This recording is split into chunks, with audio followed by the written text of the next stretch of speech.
Hola, ¿cómo están? Yo soy Sofía Mora y hoy vamos a hablar de anatomía gastrointestinal.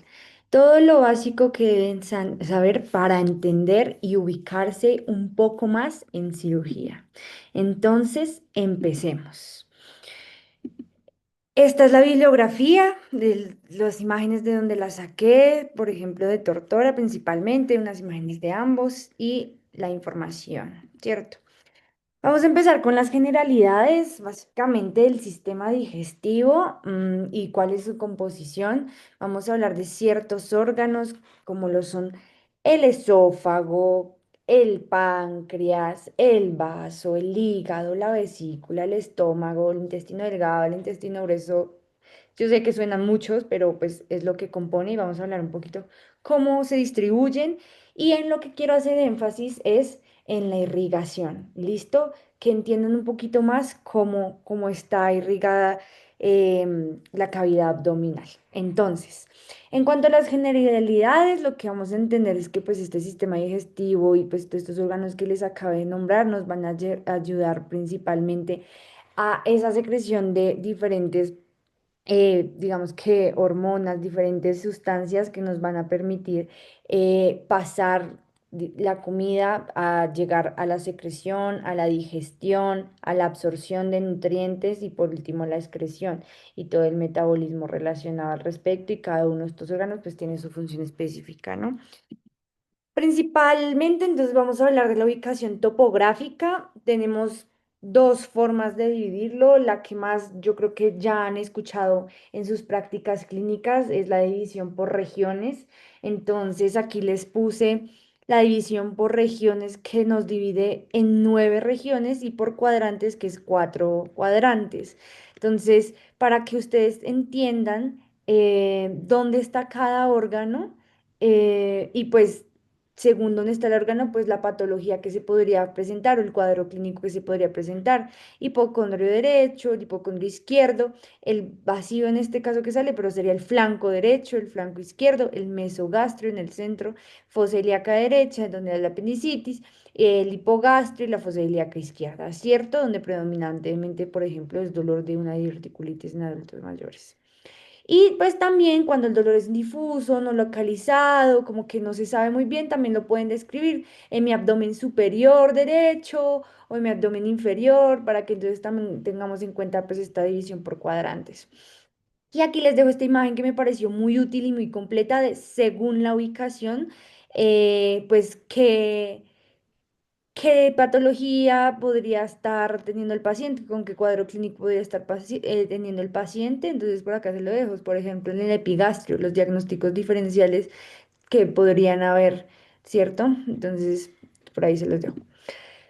Empezando por la anatomía de la pared abdominal, lo que yo quiero que entiendan acá es de manera básica ustedes cuáles son las capas que están pasando al hacer la laparotomía, esta incisión en la línea media, ¿cierto? Entonces, vamos a tener dos diferencias específicas en cuanto a la anatomía de esta pared abdominal, que es arriba de la línea arqueada o arcuata y debajo de la línea arqueada. Esta es una línea transversal que se distribuye 2 centímetros debajo del ombligo, para que lo tengan en cuenta. ¿Y cuál va a ser esa diferencia específica en cuanto a la pared abdominal? Que esta distribución debajo de la línea arqueada no va a tener esas fases de revestimiento debajo de los músculos. ¿Listo? Esa saponeurosis debajo de los músculos no los va a cubrir completamente, sino solo en la parte de arriba, como se ve acá. Miren, aquí sí está por debajo de los rectos, aquí no. ¿Listo? Entonces eso es lo que hay que tener en cuenta, como las dos principales diferencias y pues claramente esto, pues si no tiene una capa, pues va a permitir que sea, por así decirlo, más débil, que se facilite pues la producción, por ejemplo, de hernias, que se produce el intestino, ¿cierto? Entonces miremos las capas, cómo están distribuidas. Lo primero que tocaremos, pues con nuestro cúter, con nuestro bisturí, con nuestro electro, va a ser la piel. Luego de la piel, pues sabemos que tiene pues sus capas, entonces epidermis, dermis, tejido subcutáneo. Llegamos a la parte entonces del tejido subcutáneo. donde van a estar distribuidas entonces luego la fascia de Camper y la fascia de Scarpa. Primero la fascia de Camper de tejido adiposo y la de Scarpa de tejido membranoso. Luego de pasarlas, entonces si están los músculos, las fases de revestimiento o las aponeurosis de los músculos, que estarían cubriendo cada uno de los músculos, que cuáles son estos músculos importantes. Bueno, es al lado y lado de la línea alba, claramente entonces están los rectos, esos cuadritos que se hacen en las personas que hacen mucho ejercicio y tienen marcadísimo el abdomen, pues esos cuadritos son los rectos, ya como lo sabemos. Y entonces ya más lateral tendremos entonces los demás músculos como lo son el oblicuo externo, el oblicuo interno y el transverso del abdomen. ¿Listo? Eso es importante tenerlo en cuenta. Luego de eso, pues arriba de la línea arqueada, pues están sus fases de revestimiento de cada uno de estos músculos. Y luego, entonces, ya llegamos otra vez como a tejido subcutáneo, que ahí es donde está la fascia transversalis. Inmediatamente después de la fascia transversalis es donde vamos a encontrar, adivinen qué, una de las capas del peritoneo. Ya nos vamos a casi entrar a la cavidad peritoneal, ¿cierto? A la cavidad abdominal. Entonces, los músculos, las fascias, luego perdón, las aponeurosis, luego la fascia transversalis, pues, tejido adiposo, ahí va a haber pues espacio extraperitoneal y sigue la capa del peritoneo parietal, ¿listo? Es pegada básicamente a la pared, ¿listo? Y luego sí vamos a seguir, digamos que pues por acá lo podremos encontrar, peritoneo, miren, por ejemplo acá como que lo señala, sería la capa parietal, porque luego va a seguir una capa visceral, pero entre la capa parietal y la capa visceral, que se va a formar un espacio, la cavidad peritoneal, ¿listo? Y esa parte visceral, entonces ese peritoneo visceral es todo lo que está pegadito a los órganos. Entonces hagan de cuenta que mi mano es uno de los intestinos, pues la capa visceral está cubriendo todo el intestino, ¿cierto? Va a haber un espacio acá. Que será la cavidad peritoneal y luego la capa del peritoneo parietal. ¿Listo? Y pues de esa cavidad es donde puede dar peritonitis por la secreción de diversos líquidos o, por ejemplo, la perforación de órganos por ejemplo, en apendicitis, ¿sí? Eso es lo que quiero que tengan en cuenta principalmente acá, ¿cierto? Ya les voy a explicar un poquito más en una imagen para que nos entendamos mejor. Aquí les dejo esta imagen donde vamos a ver básicamente los músculos para que los aprendamos a identificar. Acá están pues, el recto, los dos rectos aquí. Tenemos el oblicuo externo, luego tenemos el oblicuo interno y el transverso. Y aquí otros músculos importantes que podemos aprender a identificar en la imagen, en las imágenes diagnósticas, el cuadrado lumbar, el lumbar y el psoas mayor, que no lo confundamos con órganos, sino que esos son músculos, ¿listo? Seguido a ello, pues digamos que tenemos pues también la irrigación superficial de la pared abdominal. Aquí lo que vamos a encontrar es que las arterias principales son las epigástricas superiores que van a venir directamente por allá arriba de la subclavia. Miren cómo se dan cuenta, están irrigando los rectos. También va a estar importante la epigástrica inferior y las epigástricas aquí superficiales. Entonces, para que sepan cómo, pues, cuáles son, pues, mire, por ejemplo, aquí está el músculo transverso del abdomen y va saliendo la irrigación y todo esto es irrigación superficial. Por ejemplo, cuando uno pone un trocar, pues podría estar afectando este tipo de vasitos de la irrigación superficial. Entonces, para que lo tengamos en cuenta como dato extra importante. Peritoneo y repliegues. Bueno, estamos subiendo de nivel, ¿cierto? Mm, pues principalmente lo que vamos a encontrar, ya los venía hablando yo a ustedes un poquito del peritoneo, ¿cierto? La cavidad peritoneal. Yo quiero contarles acá en esta imagen que lo entendamos un poquito mejor lo que les venía contando. Entonces, la capa visceral del peritoneo vendría siendo esta azulita que viene pegadita, pegadita a los órganos, ¿cierto? Luego, este espacio donde tiene pues asteriscos rojitos, ese sería el espacio y la cavidad peritoneal. Y luego de ello, ya pegado más hacia la pared externa y no de los órganos, sino ya la pared abdominal, estaría la capa de peritoneo, aquí como lo vemos acá, ¿cierto? importante que nosotros entendamos que a partir de esa cavidad peritoneal tenemos unos órganos que son intraperitoneales dentro del peritoneo y hay otros que son retroperitoneales. Pues aquí yo les tengo una mnemotecnia, miren, esto es del grupo de interés de radiología de la U, si quieren checarlo, muy interesante, muy bien.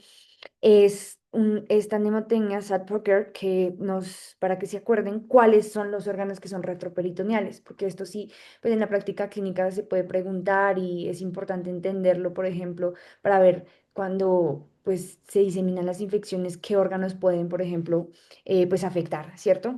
Entonces, por ejemplo, las glándulas suprarrenales, la aorta, la vena cava inferior, las últimas, la segunda mitad, o sea, la segunda, una parte de la segunda, tercera y cuarta porción del duodeno son retroperitoneales, el páncreas, los uretes, el colon ascendente y descendente, no todo, ¿listo? Los riñones, el esófago, el recto, entonces para que nos acordemos de esto. La vejiga, que está pues ya es más abajito, entonces se dice subperitoneal, debajo del peritoneo, ¿listo? Ahora sigamos hablando de estos repliegues. Entonces, de estas estructuras peritoneales que básicamente pues son derivadas del del peritoneo visceral específicamente. Entonces, lo primero que tenemos, vamos a empezar por el más sencillo, que son los ligamentos. Los ligamentos, básicamente, su principal función va a ser sostener y soportar los órganos. Por ejemplo, tenemos el ligamento falciforme del hígado, como lo vemos acá, que de ahí se sigue el ligamento redondo, que es la obliteración de la vena umbilical, como nos acordamos. Entonces, todo esto, por ejemplo, el hígado tiene otros ligamentos, los ligamentos coronarios, los ligamentos triangulares y diferentes ligamentos a lo largo de la cavidad abdominal que su función principal es sostener los órganos, pero estos no van a pasar, por ahí no va a pasar ningún vaso sanguíneo, no va a pasar venas, no va a pasar nervios, ¿listo? Vamos a seguir entonces con el epiplón conocido o u aumento, ¿listo? Estos dos nombres se refieren a lo mismo. Y vamos a tener en cuenta que estos va a tener una principal división, ya les voy a mostrar unos dibujitos donde se va a ver más claro y vamos a profundizar un poquito, pero va a haber un aumento mayor y un aumento menor. Y básicamente la diferencia entre los mesos es que el epiplono de aumento siempre va a tener una relación significativa respecto al estómago. ¿Listo? Respecto a la curvatura mayor, respecto a la curvatura menor, ya lo vamos a entender mejor. Y los mesos, que es básicamente donde vamos a tener ese medio de comunicación entre víscera y otra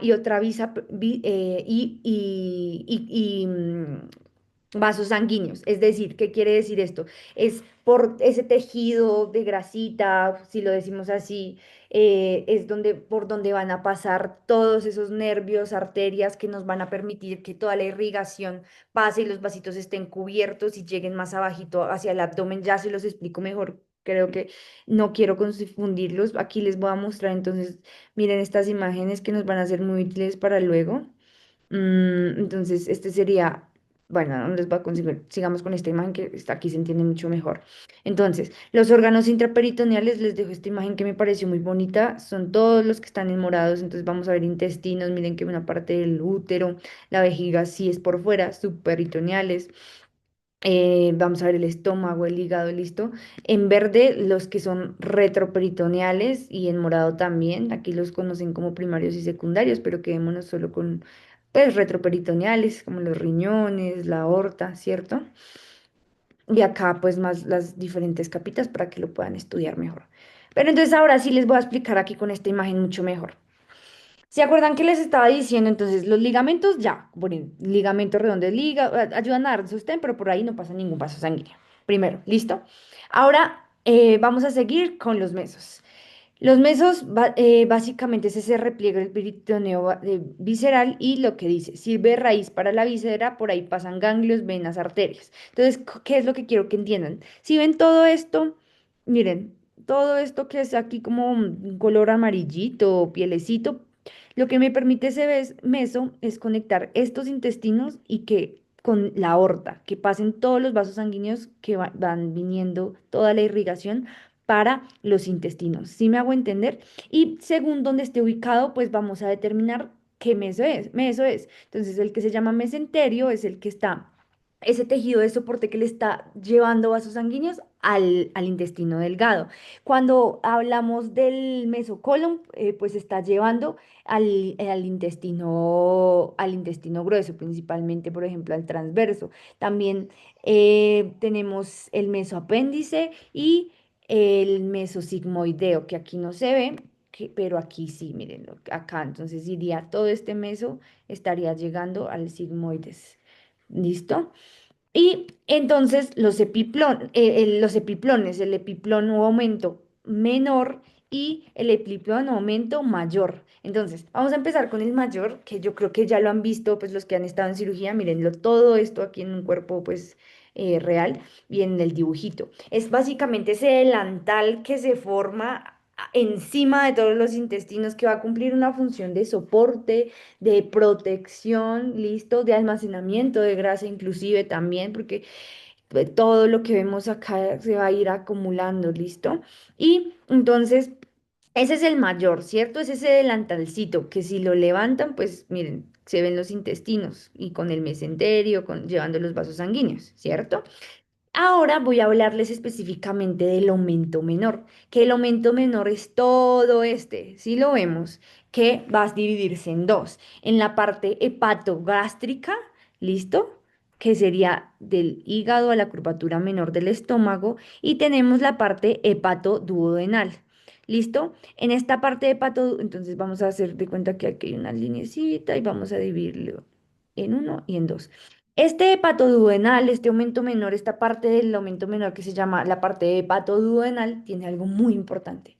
Y es que cuando empezamos a disecar, en la cirugía, pues esta es una jugada de seguridad, por decirlo así, porque cuando lo disecamos podemos ver claramente la tríada portal, donde estaría, pues como vemos ahí unos vasos sanguíneos, va a estar el colédoco, la arteria hepática propia y la porta. Esto es importantísimo, son vasos fundamentales. Y ahí, pues al disecar, se puede ir haciendo la colelab, lo que pues algunos ya habrán visto, pero pues no vamos a andar mucho en esto. En lo que yo quiero también contarles eh, es que aquí, luego de disecar, vamos entrando a una puertica que se llama el hiato de Winslow. ¿Listo? Es una puertica que nos va a permitir llegar a la transcavidad de los epiplones. ¿Qué es la transcavidad de los epiplones? Es una cavidad. ¿Listo? Que tiene sus límites, su límite anterior pues sería el estómago y su límite posterior podría estar en órganos retroperitoneales como el páncreas. ¿Cuál es la importancia de ello? Básicamente que el estómago, pues digamos que ustedes saben que hace peristaltismo, ¿no? Que pues se mueve, que pueda tener un deslizamiento libre y no tenga una fricción contra los órganos de atrás y además de eso que tenga un libre movimiento, ¿cierto? Pero también quirúrgicamente es importantísimo porque cuando empezamos a disecar el ligamento, el aumento hepatoduodenal, entramos al hiato sí, de Winslow, entramos, entramos por un huequito, por una puertica, vamos a llegar a una cavidad. Esa cavidad es la trascavidad de los epiplones y va a ser un lugar fundamental para cuando queramos llegar a vasos como los esplénicos, a la arteria esplénica, cuando queramos llegar a resecar algo en el páncreas, porque eso nos permite, por decirlo así, como desprender un poquito el estómago para ir más atrás y no dañar nada de los vasos sanguíneos y levantar, llegar y ver todo esto que está aquí, que estaría aquí retroperitoneal, ¿listo? O también ver la parte posterior del estómago en caso de una gastrectomía, que nos vayamos por ahí. Entonces es muy importante ese pedacito que quería que entendieran, ¿listo? Espero que haya quedado claro. Y acá, pues ya lo que les venía mostrando, acá los diferentes órganos, miren, por ejemplo, los los mesos, entonces el del colon, el del intestino delgado, el del duodeno, el epiplón mayor, aumento mayor, que es todo este delantalcito que vemos acá, ¿cierto? Y así sucesivamente. Entonces, para concluir y resumir este pedazo, entonces, para que no se me confundan, está suspendiendo una víscera y lleva vasos, es un meso, ¿cierto? Porque miren, está suspendiendo una víscera, y lleva vasos sanguíneos, es un meso. Pero es un pliegue relacionado con el estómago que conecta órganos y contiene grasa protectora, es un aumento.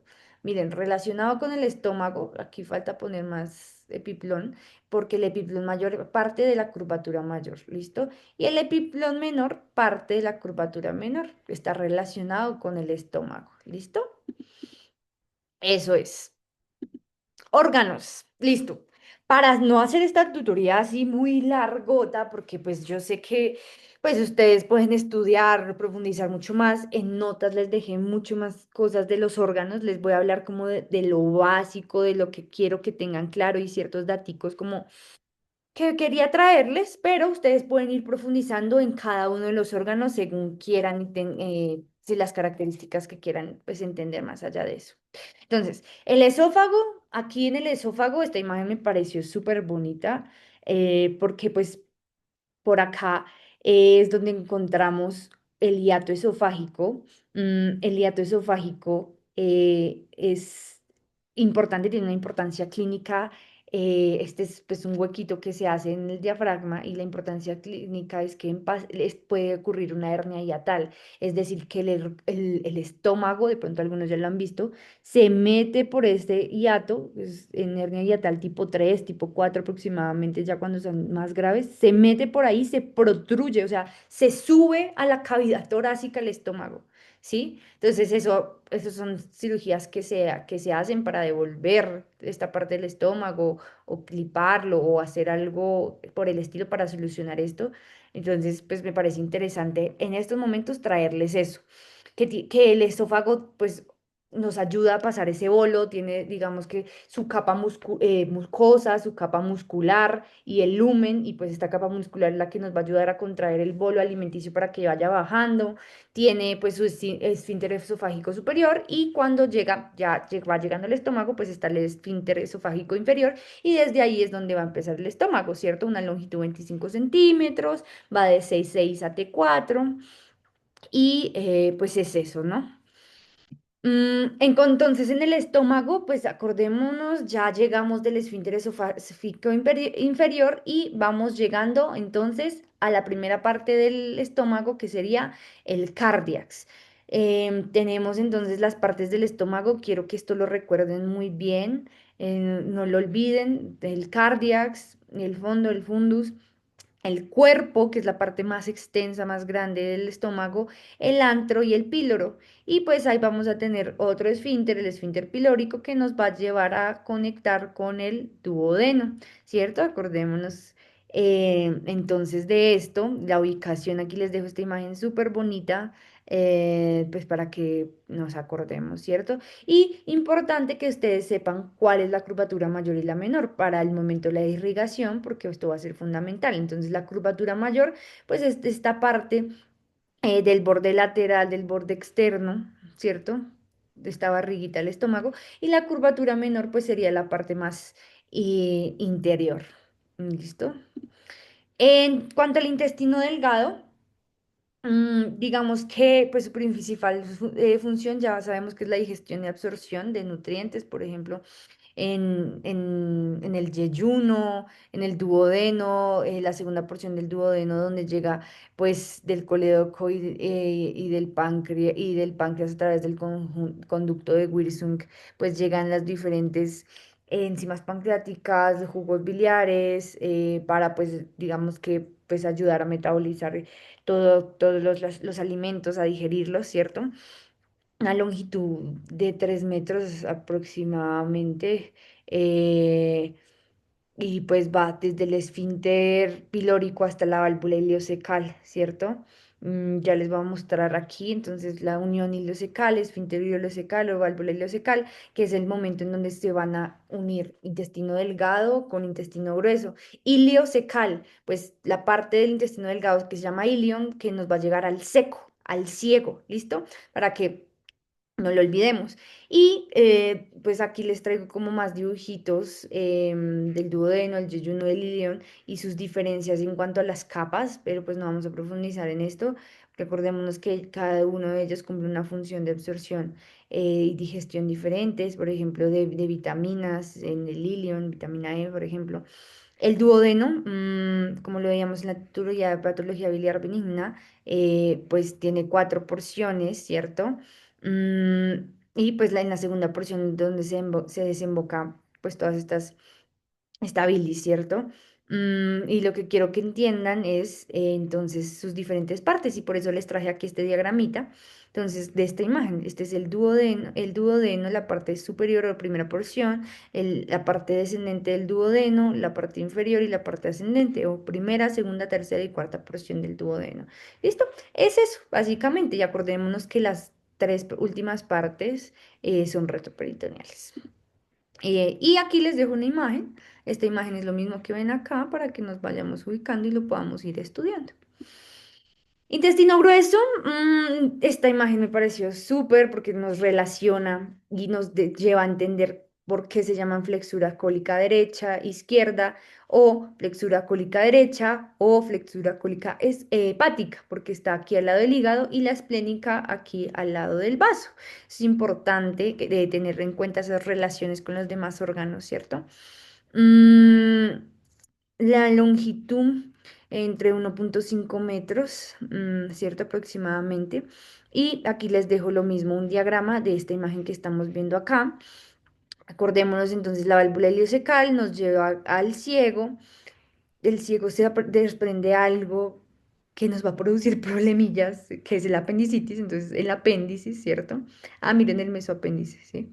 Lleva los vasos sanguíneos aquí al apéndice. Listo. Luego vamos con colon ascendente, la flexura cólica hepática, luego el colon transverso, flexura cólica esplénica, colon descendente, el sigmoides, en forma de S, y acabamos con el recto y el ano. ¿Cierto?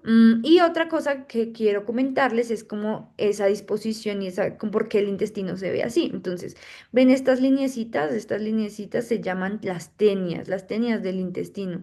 Y debido a que no son del mismo tamaño del intestino, hace que como que no esté totalmente recto el intestino y que se vuelva así como rugosito. Y al volverse rugosito se forman como estas bolitas aquí, como bolsitas así pegaditas, que serían las austras, que son esas bolsitas formadas por las tenias, precisamente porque esas tenias no son del mismo tamaño del intestino y hace que se arruguen un poquito, por decirlo así. Y algo también importante para que cuando las vean en cirugía alrededor del intestino, ustedes no digan, ¿será que eso es malo? ¿Será que es patológico? ¿O eso qué es? Es las apéndices epiploicas o mentales. Son esas bolsitas de grasa peritoneal que cuelgan del colon, ¿cierto? Entonces, son todas esas bolsitas que ven por ahí. Eso no es que esté malo. Esos son bolsitas comunes y corrientes que están en la disposición del colon y nos sirven también como forma de protección o almacenamiento de grasa. Y que puede ser un diagnóstico diferencial porque estas se pueden llegar a inflamar y pues producir síntomas al respecto, ¿cierto? Pero tenerlo en cuenta que existe. En cuanto al hígado, el hígado es un órgano que a mí me gusta mucho. Es un órgano bastante grande, que ocupa la mayor parte del hipocondrio derecho y parte del epigastrio. Recordémonos que la vesícula está ahí en su fosita. Las funciones son inmensas, entonces nos ayudan con la producción de bilis, nos ayudan en el metabolismo, entonces, de los glóbulos rojos, que el colesterol, que las toxinas, que, o sea, por ejemplo, los tiempos de coagulación, todo esto del INR, entonces se va alterado si el hígado está alterado, pero pues en estos momentos no vamos a profundizar en eso, ¿cierto? Vamos a hablar un poco más es de anatomía. Lo que quiero que entiendan entonces es, tiene una cara diafragmática y una cara visceral, es decir, como más por dentrico.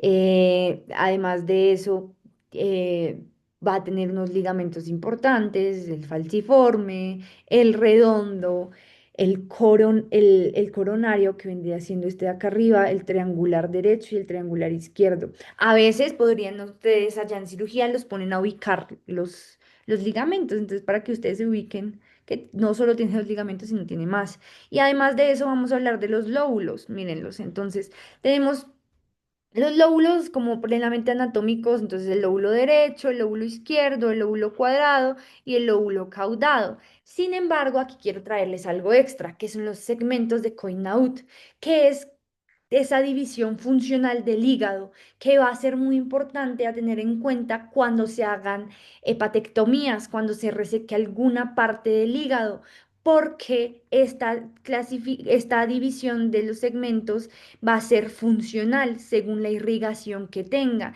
Entonces, para tener en cuenta que, por ejemplo, si me llevo el segmento 5 del hígado, tengo que saber, pues, quién la está irrigando y si tengo riesgo de dejar sin irrigación algún otro segmento del hígado. Entonces, hay una mnemotecnia muy buena que es con su mano derecha hacer los lóbulos pues como lo vemos en la imagen, entonces el uno estaría atrasito, pero lo identificamos como el pulgar y vamos entonces clasificándolo en nuestros nudillos. Entonces, el 2 el 3 el 4 que se divide en 4A, 4B, seguimos con el 5 el 6 el 7 y el 8. Son 8, ¿listo? Y vamos a tener, por eso los nudillos nos sirven, porque en los surcos vamos a tener entonces, su diferente como irrigación. La vena hepática derecha va a irrigar todos estos, la vena hepática media, el 4A, 4B, 5 y 8 y la vena hepática izquierda, el 2 el 3 el 4A, el 4B. Entonces, esa es la importancia de esto. Y que la división, o uno siempre le preguntan, bueno, ¿y qué es lo que divide el hígado realmente? La línea de Cantle, Cantlie, ¿listo? No es el ligamento falciforme del hígado. Esto es en la clasificación de los segmentos de Coinaud, la clasificación funcional, ¿listo? Aquí les dejo, entonces, por ejemplo, cuando hacen diferentes segmentectomías o hepatectomías, los segmentos hepáticos que se llevan, digamos que miren la línea de Cantley funcionalmente, y esto es muy, muy importante en cuanto a la irrigación. Ahí se los dejo, me parece algo curioso, muy bonito. La vesícula biliar, de ella ya hablamos, creo que no hace falta comentar más ni profundizar más, pero acordémonos anatómicamente que tiene un fondo, un cuerpo y un cuello, y pues esa bolsa de Harman, ¿cierto? Y que va a tener esas vías biliares, va a desembocar entonces conducto cístico, se une con el hepático común, forman el coledo y que se desembocan en la segunda porción del duodeno. El páncreas. Entonces, en cuanto al páncreas, lo que yo quiero que ustedes tengan claro es que tiene una cabeza, un cuello, un cuerpo y una cola que va a colindar, ¿sí?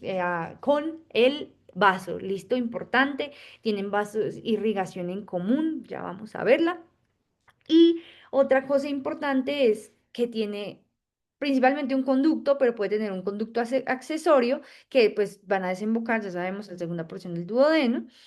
Entonces el conducto pancreático principal, que vendría siendo todo esto, donde sale la lipasa, la milasa, las enzimas pancreáticas, y el conducto accesorio o de Santorini, ¿listo? Mm, por aquí no lo muestran, no lo muestran por acá, pero pues va a ser lo mismo. No tiene tiene uno principal y uno accesorio que va saliendo por ahí. Y que es retroperitoneal, importante eso, ¿listo?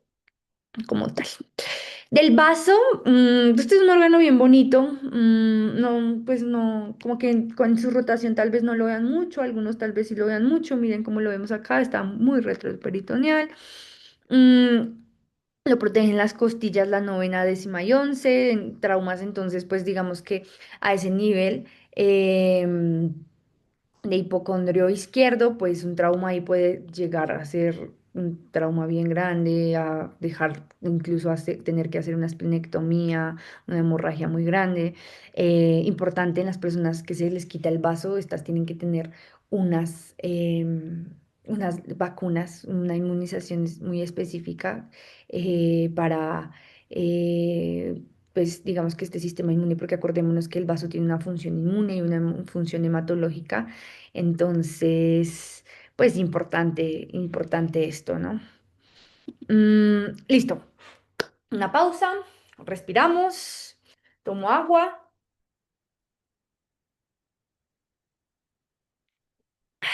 listo. Entonces, en cuanto a la irrigación, vamos a tener que, pues, tenemos una aorta. Ujú.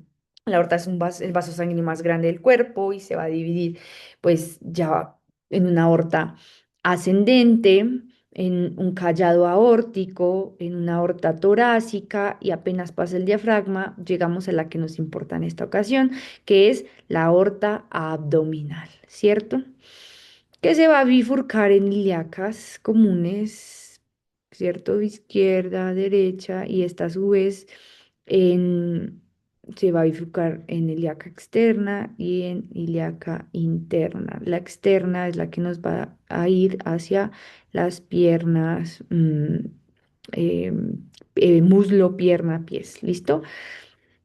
Ya entonces les dejo aquí este diagrama muy lindo. En ocultos les dejo para que estudien más si quieren callado aórtico y aorta torácica, pero hoy nos incumbe la aorta abdominal, ¿cierto? Aquí hay un diagrama muy bonito, muy sencillo de entender de cuáles son las ramitas que tiene principalmente la aorta abdominal, que sería esta, ¿cierto?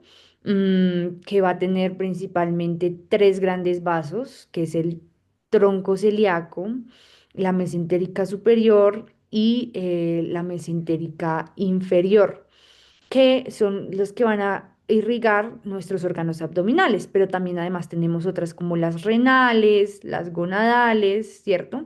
Que veámoslo en esta imagen.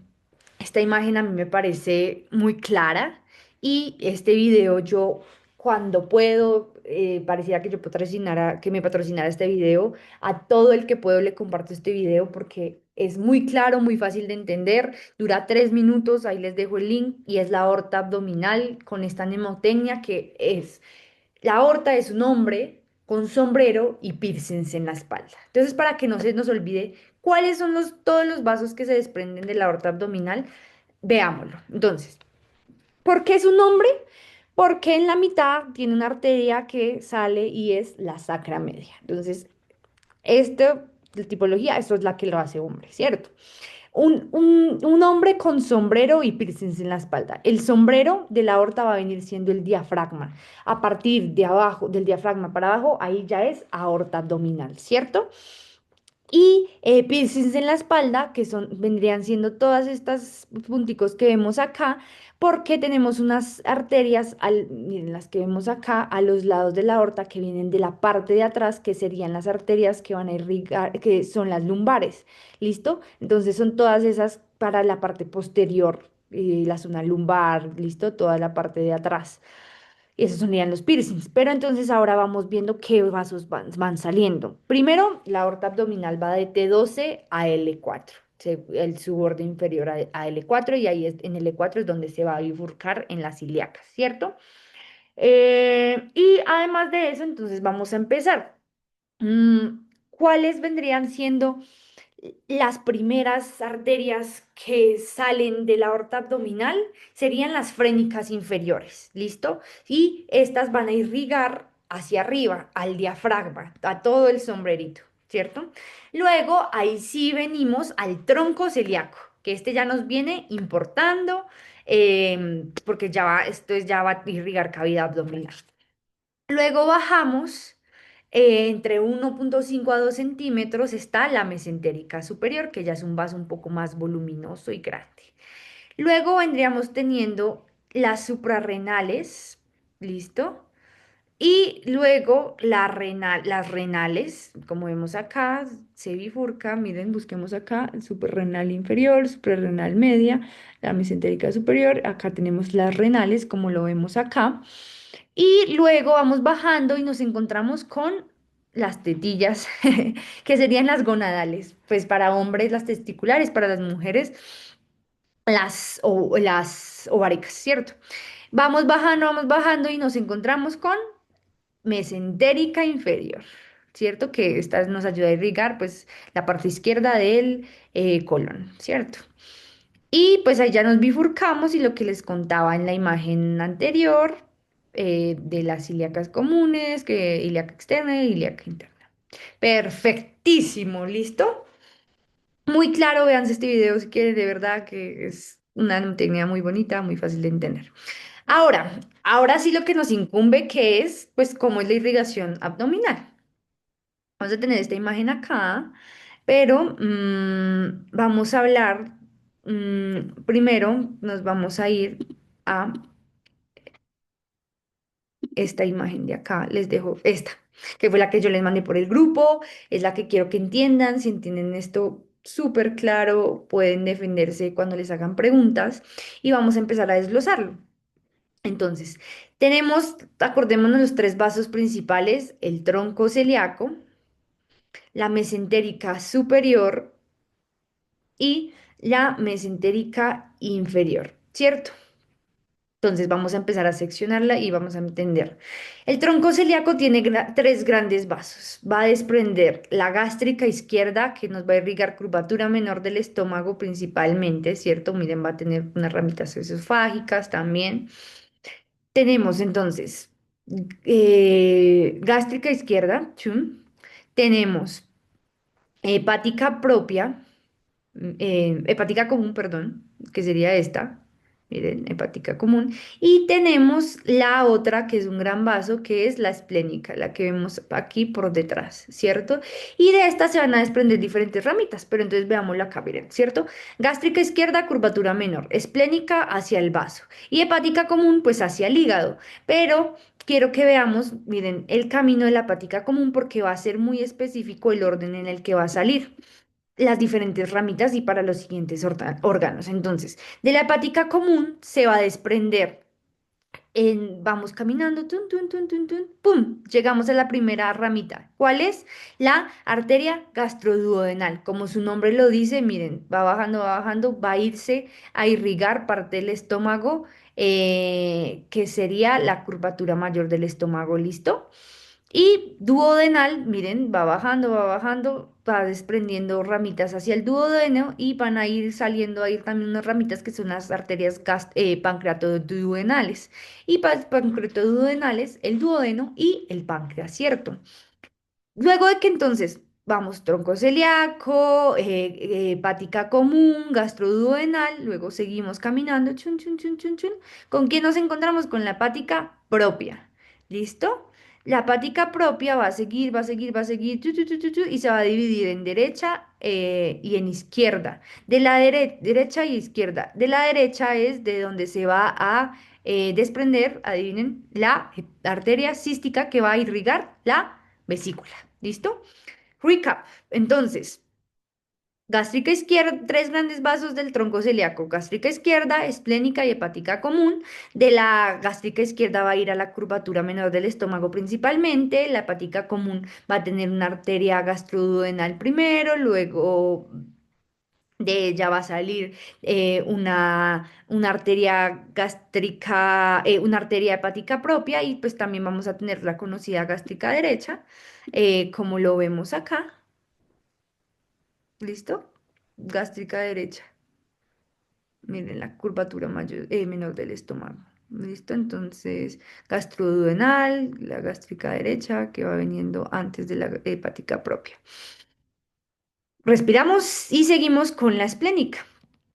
De la esplénica, básicamente vamos a encontrar que nos va a dar ramas para el vaso, claramente, gastroepiploicas izquierdas, pancreáticas y gástricas cortas. Pues digamos que si quieren profundizar en eso, pueden seguirlo estudiando, pero es lo que encontramos acá, que nos va a ayudar. Se van a anastomazar con las gastroepiploicas derechas, que vendrían básicamente la gastroduodenal, ¿cierto? Pero esplénica es toda esta partecita. Y una parte, la parte de la cola del páncreas, como lo vemos ahí. Nos vamos a mesentérica superior. Mesentérica superior, entonces, de la mesentérica superior tenemos estas ramitas principales. Entonces, vamos a tener la va a también tener unas ramitas para el páncreas y el duodeno, que serían las pancreatiodonales inferiores, ¿listo? Que sería de las primeras ramitas que ven aquí en esta imagen no las muestran, pero la mesentérica, ah, bueno, sí, sí las muestran, mírelas. De la mesentérica superior salen unas pancreatiodonales inferiores, ¿listo? Sino que aquí las pone como muy general. Ya luego de ello, entonces tenemos la arteria cólica media, miren, van saliendo y van formando arcos que se anastomosan y van irrigando el intestino. Luego tenemos la arteria cólica derecha, tenemos la iliocólica, las yeyunales, las iliales y después de este arco, la pendicular. ¿Listo? Miren. Entonces, yeyunales, iliocólicas, la apendicular, la cólica derecha, la cólica media y pancreatoduodenales inferiores. Ya, fácil, ¿no? O sea, esto es de aprenderse qué sale de cada cosa, ¿listo? Un ordencito, pueden ir haciendo una lista. Lo que les quiero decir aquí, entonces ustedes se preguntarán, bueno, entonces, mesentérica derecha me irriga el apéndice, me irriga, pues, parte del duodeno inferior, las últimas partes, luego baja a yeyuno, a ilion y colon, entonces colon ascendente, colon transverso, pero ¿desde dónde empieza a irrigar el colon la mesentérica inferior? Desde el último tercio del colon transverso, ¿listo? Entonces, básicamente, aquí como lo ven, no lo ponen completo. Entonces, los dos primeros tercios los irriga la mesentérica superior, el último tercio la mesentérica inferior. Y desde ahí es donde empieza entonces a irrigar. Entonces, vamos a verlo en este diagrama. La mesentérica inferior tiene una cólica izquierda, una sigmoidea y una rectal superior. Y como estamos infiriendo, pues así va el orden. Entonces, vamos a verlo acá una cólica, una arteria cólica izquierda, que todo este parte del colon descendente, una parte del transverso, la flexura cólica esplénica, vamos bajando, una parte, la arteria sigmoides y la primera parte del recto, la parte superior del recto. ¿Listo? Eso es todo. Entonces, me gustaría que lo comparen con esta imagen. Así las pueden ir entendiendo. Miren, antes de llegar a la mesentérica inferior vamos a encontrarnos con renales, suprarrenales, gonadales. ¿Listo? Me parece que esto con esto, trayéndoles estos diagramas pueden entender mucho más fácil. Y aquí tienen muchísimas más características de lo que les vengo diciendo, que más cosas específicas, por si quieren leerlo y entenderlo. Aquí pues yo les dejé unos datos, pues para que si quieren ahondar. Les dejé más imágenes para que pues puedan... Esto, la anatomía yo la aprendo, a mí me gusta aprender la parte de la comparación, de dibujar. Miren, yo dibujé pues, la imagen, esto ayuda mucho, entonces pues yo se los recomiendo, memoria visual. Y acá les dejo otra imagen, también un poquito más cercana con las pancreatoduodenales para que lo estudien.